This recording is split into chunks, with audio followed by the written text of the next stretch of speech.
part of the panel before was devoted to of course, the question of propelling Europe forward, and how to boost investment, how to encourage investment, both public and private. And a lot of the discussion dwelt upon the question of confidence. And I wanted to start by asking you, a slightly both personal and institutional question, what can you do in your current job to you as Commissioner and with the Commission and other EU institutions such as Parliament, what can you do to take Europe, the European Union, the Eurozone, out of the permanent gloom and doom period that has been the story of Europe for the last 5 years? Isn't the key to unlock confidence and then investment? Isn't that a key in your job today? Of course, it's the key. As you know, this commission, the Juncker Commission, calls itself the Commission of the Last Chance. Why so? Not because of a sudden megalomania, but because we saw the results of the last European elections, which were worrying for the European project. There was a rise of the populist parties, decline in the pro-European parties, and inside of the pro-European parties, a decline of the European idea. And we could see that through opinion polls. And I'm quite convinced that if in 5 years from now we don't get results, if we don't deliver, especially on the economic and social field, then the risk of a rejection of the European project is a serious one. And so this Commission is truly dedicated to growth and job. We have not made a U-turn if we compare to the Barroso Commission, but obviously the agenda and the times have changed. Times have changed because the most important question for the Barroso Commission was to face the financial crisis and then to try to stabilize the situation, to save the euro at a moment when its existence was in danger, and thus to create new tools, sometimes by improvising with a feeling of urgency. Now the period is somehow different. We've got a recovery here in the EU and also in the Eurozone now today, and the gap between the EU and Eurozone is narrowing. For example, in 2016, we've got 2.1% for the EU, 1.9% for the Eurozone, which proves that the efforts made in the past bear fruit. So everything is about delivery. Everything is about results. And there is a chicken and egg problem there, how to create confidence through results, create results through confidence. This Commission tries to deliver a balanced approach between 3 dimensions. The first one is fiscal consolidation. We go on with fiscal consolidation because we believe that the accumulation of debt is not a solution for any economy, but at the same time, we introduce some flexibility in our approach. Sometimes people tend to see that as a reproach to the Commission. I think they're wrong.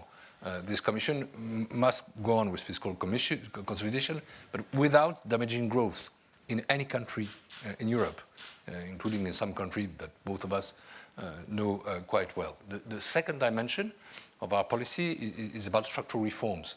The time is, as I said, for recovery, but it's not the time to renounce to structural reforms. On the contrary, when you are in a positive situation, it's the moment to enhance them in order to create a situation which is more solid and to alleviate the level of the potential growth. And the third dimension, of course, is about investment, and there is the Juncker plan. Through this approach, what we tend to do is to create the conditions for confidence, as you said, to create the conditions for more investment and thus more jobs and more growth. The Commission has its own role to play. For example, it has to pursue some important projects such as the Energy Union, Capital Markets Union, digital single market, which is something fundamental for this Commission. I myself, I'm going to present in 2 days from now an action plan on taxation, not yet on customs. It will come for 2016. But it's also up to the member states to play their own role. For example, product and labor market reforms are essentially the responsibility of the national government. So this is, I think, the main agenda of this Commission about growth and jobs, trying to create the conditions for confidence through a balanced approach with this triangle: investment, structural reforms, and maybe we can take the 3 points briefly, one after the other. Fiscal consolidation. Holger Schmidt, one of our panelists in the former discussion, was pointing out that the fiscal stance of the Eurozone, and the European Union, is pretty much okay now. Why need to further fiscal consolidation? Aren't you just trying to, simply go on because that's the Commission's job, especially the previous Commission's job? Isn't it time to say, for you to say, stop it? Interest rates are at 0.8% for Germany, 1.2% for France. What's the point of? This is the time some countries should start borrowing again, isn't it? But obviously, what's the point of pushing austerity further and further? We are not pushing austerity. This Commission is not about austerity. Fiscal consolidation no, as you said, the fiscal consolidation today, the fiscal stance is globally neutral. Yes. And we must go on that way, which means keep it neutral. You say. Keep it neutral. Okay. Maybe sometimes tend to have it positive, but as you know, it also means that some countries still have efforts to make. Those who are like France, yes, okay. Not only France, but mainly France, and other countries can make other kind of efforts. Glad we took that out of the way, so we can. Other countries have a fiscal room of maneuver to dedicate to reinforcing their own demand, especially investment. Okay. So what's left for but as I said, we introduced some flexibility in the pact. Not a negation of the pact, but flexibility, which means three things. First, when a country invests, it must be capable of gaining time. Second, when a country is making structural reforms, it also can gain time. And third, we've got to consider differently countries with different situations as far as the economic cycle is concerned. To take again an example, for France, which did not suffer from a recession, 0.5% structural effort is the minimum. For Italy, who suffered 3 years in a row of recession, only 0.5% for the time being. And so we tried to have a more intelligent lecture of the Stability and Growth Pact. Not changing the rules, but interpreting the rules in order not to threaten growth, which is our absolute priority. Second, structural reforms.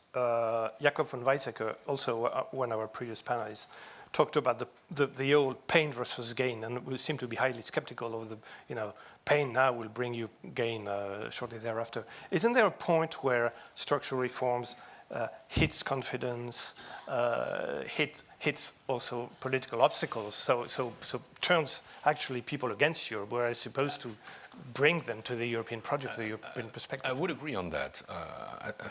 I myself feel sometimes, I wouldn't say uncomfortable, but ask myself questions about the even concept of structural reforms. Well, many economists. What is structural reform?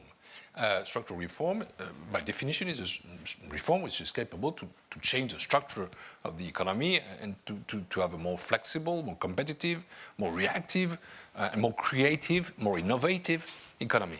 This is, I would say, a broad definition, and I would add a fairer economy, which is also something that this Commission worries about. We discussed about the social agenda last week in the college. Saying that, we spoke in the last period of always the same structural reforms. It was always about labor market, and I believe that some countries who need still to have labor market reform must go on with that. We won't mention the countries in the question. Pensions too are something which were very important as far as structural reform was concerned. But we must invent the structural reforms of the next period, a period when growth is back at a level, I would say, of 2% per year. And there must be new thinking about inequalities, about the quality of public spending, for example. And I think that we must yet prepare this future generation of structural reforms. We must not, in the future, always propose the structural reforms of the period, I wouldn't say of austerity, but of recession or stagnation, when there was a necessity to have sounder economies. So, and third, what the EU institutions and governments can do to really take initiative, and you mentioned the Juncker Plan, and of course there are the reforms that are underway or have been started, like the single digital market, the capital markets union, and these are things that European governments or institutions can actually do, because the recovery so far is mostly an accommodative, loosened monetary policy and lower oil prices. So the European recovery is happening, something that has been engineered by Frankfurt and Saudi Arabia, but not very much national governments or European institutions. So do you think the Juncker Plan, do you think the current reforms are enough to really restore, boost confidence in the zone among economic actors, investors, businessmen, or consumers? First, that's my role. I would be less provocative than you were a minute ago. Of course, we see that we have tailwinds which explain most of the recovery today. You mentioned lower oil prices. The QE also produces obvious effects there. Low inflation, and those are, of course, favorable factors which are cyclical. But I think it would be wrong to deny that the structural efforts made by some countries, by most of the European countries, or fiscal consolidation also bear fruits. If I mentioned in the beginning of my brief words the fact that today the gap is narrowing as far as growth is concerned between the EU and the euro area specifically, proves that the policies led in the euro area finally produce their own effects. But obviously what we need to do now is to have a policy which is sustainable and strong. I mentioned the three pillars that the Commission, of course, is our responsibility, but I would mention the monetary policy, the four policies, like les trois mousquetaires. In fact, we always have one more. But I wouldn't say the Commission is responsible for everything, but the Commission has to pursue its own agenda, meaning as well encouraging member states to structural reforms through country-specific recommendations, through the European semester, creating the basis for a more fluid economy. And these are the reforms in the energy union, digital single market, capital markets union, and the investment plan. The investment plan is now ready. The FSI will be in place in a few days from now. The first contracts on projects have been signed. Yesterday I was in the Salon du Bourget for aeronautics in France, and I saw many companies who asked me about how they can use the Juncker Plan. So the Juncker Plan is not a miracle, but it's a very strong policy which can help investment, and it's interesting for as well member states and companies. What would you say to people who say you don't mobilize people around a kind of bureaucratic procedure where it's not clear what the public money will mobilize private investment? This is a complicated scheme, so it's another one of those bureaucratic. There is a work of communication which needs to be done by us here in the Commission, done also by member states and their national promotional banks in relation with their own entrepreneurial tissue. And that has to be done. Now, it was difficult to do that before because the FSI was not in place. But now, in a few days from now, again, at the beginning of the Luxembourg presidency, we need to go further. In the opening, in talking about the Last Chance Commission, you mentioned we want to be judged on results in 5 years' time, which is only 4.5 years now. But what are the results you want to be judged on? In 4.5 years, outgoing Commission wants to say what? We've restored growth. We created jobs. unemployment. Creating jobs, okay. Growth, jobs, single market? That's what people expect. You know, I remember this commission calls itself a political commission. We are all politicians in this commission. We all are affiliated more or less to a political party. I've been elected for 20 years in an area in France where industry was the main activity, automobile industry, and where people were anti-European. In the referendum for the Constitutional Treaty, 68% in my constituency voted in favor of the no. And when I left the parliament to come here, there was a by-election which was won by my party against the National Front, which realized 49% of the votes. I know what it is. I know what those people want. I know what those blue-collar workers expect. Growth and protection. The idea that Europe is defending them, is a hope, is delivering results, as I said, especially on that field. And if it's not the case, then tomorrow it will not be 68% and it will not be 49%.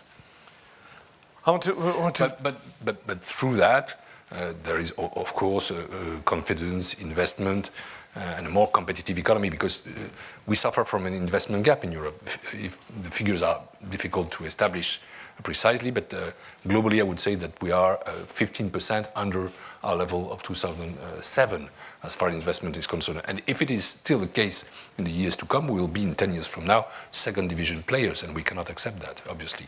So that's another key criteria for you. Competitiveness, investment, more creative, more innovative economy. I want to ask you a quick news-related question, and you can almost answer yes or no. If a small Eurozone member was to leave the Eurozone in the coming weeks or months, do you think it would impact or affect the European recovery? First, I'm not today putting myself in the framework of that scenario. There is a Eurogroup. I was thinking about a country in particular. Maybe you.